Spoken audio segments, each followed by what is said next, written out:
Review.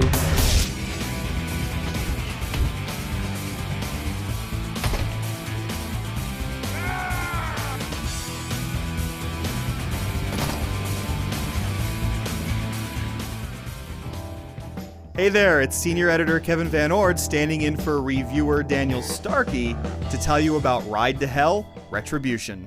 Within the first few minutes of Ride to Hell Retribution, you are introduced to the shootouts, fistfights, and QuickTime events that constitute every major element of its gameplay. And all of it is aggressively horrid.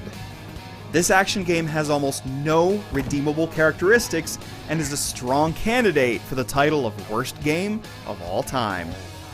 Ride to Hell is set in the late 1960s and ostensibly built around the exploration of the post-traumatic stress disorder that followed more than a few soldiers back home after the Vietnam War. The setting is fresh, but any optimism quickly wears off as the complete disregard for anything even remotely resembling fun becomes apparent. The protagonist of this torture software is Jake Conway, a Vietnam vet looking to return to a nice, calm life. Sadly, this tale devolves into a laughable melodrama, and any attempts at maturity morph into poorly written emotional manipulation.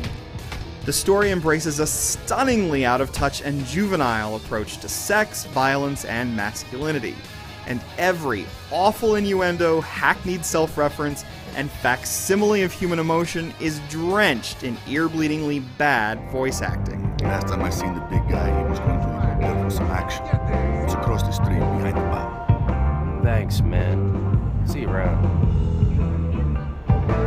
Oh, Suki. Oh, wow. At least some of these crimes against conscious thought might find forgiveness if Ride to Hell was playable. But technical problems are everywhere. Crashes, graphical bugs, and audio failures are constant. Sometimes enemies will appear and then die for no apparent reason. Timed missions sometimes randomly end 30 seconds or more early, and your survival seems randomly determined. You exist at the whim of some of the buggiest software ever released.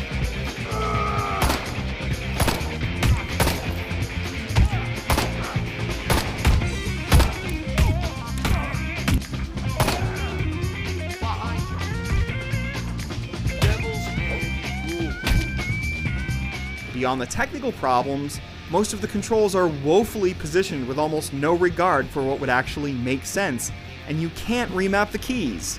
And in some cases, keys are bound to functions that aren't ever labeled.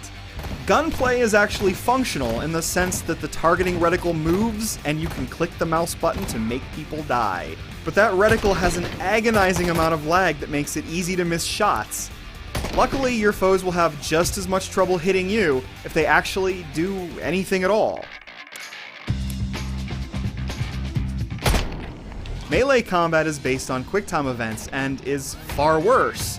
There are no combos and there's no sense of progression. You just hit the right key at the right time and things happen. Fighting rival bikers atop a motorcycle works the same way, though in this case, enemies rush in from nowhere and lock you into battle, then randomly fly off and explode on their own. Seriously, they just rush in and then die, often without you having to do anything at all. Ride to Hell Retribution is a painful, shallow, broken experience.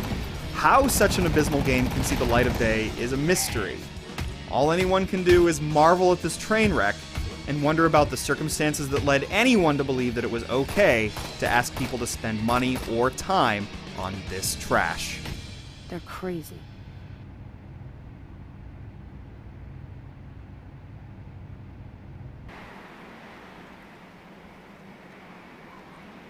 Mac, you there? Jake, what's the situation? I found Anvil. Guns, huh? You need to talk to Tyrell Jones at the Army base. He's a good friend. Jake, I don't think you should do this alone. I'll meet you at the brewery.